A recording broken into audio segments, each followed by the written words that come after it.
అంటూ గాండ్రకై తానాడు కులటల కాల్పు గట్టే.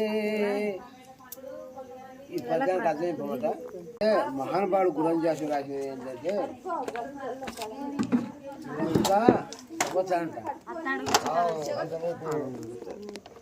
మగలను ఊరికంటే ఇక్కడ చెయ్యి అంటే మొగలు నిద్ర వచ్చి అంటూ ఆంధ్రకై ఎట్లా అంటే వాళ్ళకి అర్థం